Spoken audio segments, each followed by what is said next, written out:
Have you ever wondered what makes a novel captivating? It's a question that's likely crossed your mind as you've turned the pages of a mesmerizing book, lost in its world. Is it the characters, the plot, or perhaps something more? There's indeed a secret recipe that weaves a tale into a spellbinding narrative. Those ingredients? 4 key elements that every novel structure needs. So, buckle up your curiosity and keep your notepads ready. Stay tuned as we unravel the 4 key elements every novel structure needs. The first key element is the hook. Now what is the hook? Picture yourself in a bookstore. You pick up a novel, flip to the first page, and start reading. The hook is that captivating sentence or paragraph that makes it impossible for you to put the book down. It's the literary equivalent of a movie's opening scene, setting the stage for everything to come. The hook is the bait that lures the reader into the narrative, the enticing promise of an adventure that's too good to miss. And it's not always about action or suspense. A well-crafted hook could be a thought-provoking question, a compelling character, or a fascinating setting. Consider the opening line of George Orwell's 1984. It was a bright cold day in April, and the clocks were striking 13. This is a perfect example of a hook. It's simple, yet it immediately creates a sense of unease. It's a normal day in April. But wait, clocks don't strike 13. It's this subtle hint of something out of place that piques our curiosity and makes us want to read more. Or take the first sentence from J.D. Salinger's The Catcher in the Rye. If you really want to hear about it, the first thing you'll probably want to know is where I was born and what my lousy childhood was like.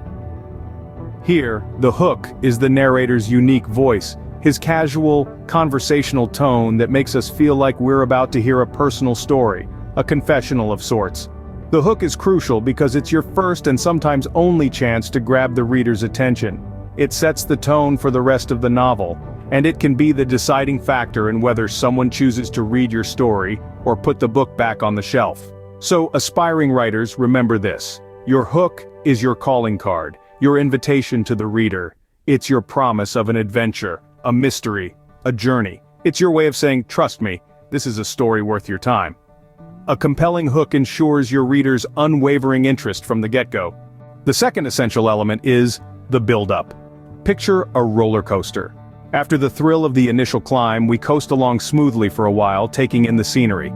This is what the build-up in a novel is like. It's the progression of the story after the hook, where characters and plots are developed. It's the calm before the storm, the anticipation before the climax. Let's dive in deeper.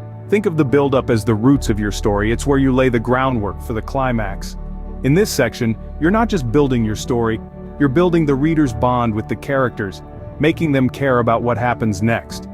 The build-up is where the readers start to invest their emotions in the story. Let's take Harry Potter and the Philosopher's Stone as an example. Once we're hooked by the mystery of the boy who lived, the build-up begins. We dive into Harry's life at Hogwarts, we meet Ron and Hermione, and we start to understand the magical world. But it's not all fun and games. There's tension, there's danger, and there's a sense of something big coming. That's the build-up. Or consider Pride and Prejudice. After the initial hook of the Bennet family and their quest for suitable husbands, we get to know Elizabeth Bennet and Mr. Darcy. We see their misunderstandings, their clashes, their growing affection. This slow, steady build-up of their relationship is what makes the eventual climax so satisfying. Remember, during the build-up, your readers are getting to know your characters, understanding their motivations, and becoming invested in their journeys. It's a delicate balance of revealing enough to keep the reader engaged, but not so much that you give away the climax too soon. The build-up is the heart of your story. It's where the magic happens, where the characters come alive, where the plot thickens. It's the part of the roller coaster where we're gasping with anticipation, waiting for the big drop. An effective build-up creates a strong connection between the reader and the story. The third crucial element is the climax. Now, we've arrived at the turning point, the most intense part of the story where everything comes to a head. This is the climax, where all the tension that's been built up finally explodes. It's the peak of your story, the moment where the main conflict becomes most intense, or the moment of greatest suspense. Think of it like a roller coaster ride. You've been gradually climbing up, higher and higher, the anticipation building with every tick of the tracks. Then you reach the top, and for a moment, everything stops. You can see everything from this point, the entire park spread out below you. And then, you plunge. That plunge, that thrilling rush of adrenaline, that's the climax. Let's take a look at some examples from celebrated novels. In To Kill a Mockingbird by Harper Lee, the climax occurs when Bob Ewell attacks Scout and Jem. This is the moment when all the racial tension that's been building throughout the novel comes to a head. Similarly, in Harry Potter and the Goblet of Fire by J.K. Rowling, the climax is when Voldemort returns, marking a significant turning point in the series. Remember, the climax doesn't always have to be an action-packed battle or a dramatic confrontation. Sometimes it can be a quiet moment of realization, a decision, or a revelation that changes everything. In Pride and Prejudice by Jane Austen, the climax is when Elizabeth Bennet reads a letter from Mr. Darcy, changing her perception of him and altering the course of the story. The climax is the culmination of your story's conflict. It's where the stakes are highest, where your characters are tested to their limits. It's a moment that should leave your readers breathless, their hearts pounding, as they turn the page to find out what happens next. This is the moment that your story has been leading up to, the moment that your characters and your readers have been anticipating. It's the moment that changes everything. A powerful climax is the moment your readers have been anticipating. The final key element is the resolution. This is the concluding piece of the puzzle, the last chapter in your book, the final act in your play. It's the part where all the loose ends are tied up, where the story's questions are answered, and where the reader is left with a sense of satisfaction and hopefully a desire to read more of your work. Think about it like this. You've spent the last few hundred pages, or perhaps even thousands, developing your characters, building your world, and weaving your plot. Now it's time to bring all those elements together in a way that provides closure, answers, and perhaps even a few surprises. Let's look at some examples from renowned novels to illustrate this. In Harry Potter and the Deathly Hallows, the resolution comes when Harry defeats Voldemort, finally ending the war that has been raging throughout the series. All the questions are answered, all the loose ends tied up.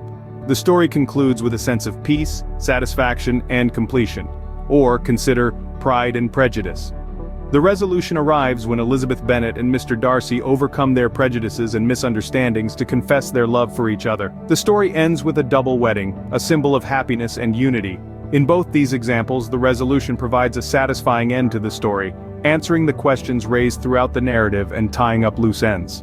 But it's not just about ending the story, it's about ending it in a way that leaves the reader satisfied, that makes them feel like they've been on a journey, that gives them a sense of completion. Remember, a great resolution doesn't just wrap up the story, it also leaves room for the reader's imagination, allowing them to ponder on what might happen next, or reflect on the journey they've just been on. It might even leave them wanting more, eager to read your next book or to revisit the one they've just finished. In conclusion, the resolution is a crucial part of any novel. It's the final piece of the puzzle, the last chapter in your book, the final act in your play. A satisfying resolution leaves your readers with a sense of completion and the desire to read more of your work.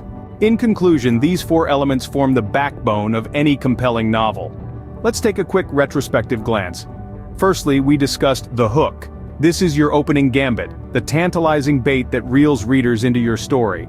It's the intriguing question, the unexpected event, or the fascinating character that piques curiosity and commands attention. Next, we delved into the build-up. This is where the intricacy of your story unfolds. It's the journey of your characters, the development of the plot, and the gradual unveiling of the narrative's layers. It's about keeping your readers engaged and invested in the story, making them yearn for more. Then we explored the climax. This is the high point of your story, the moment of greatest tension and conflict. It's the decisive confrontation, the pivotal turning point, the ultimate test that your characters must face. It's the moment that your readers have been eagerly awaiting, the peak of their emotional investment. Finally, we examined the resolution. This is the final chapter of your story, the denouement that provides closure.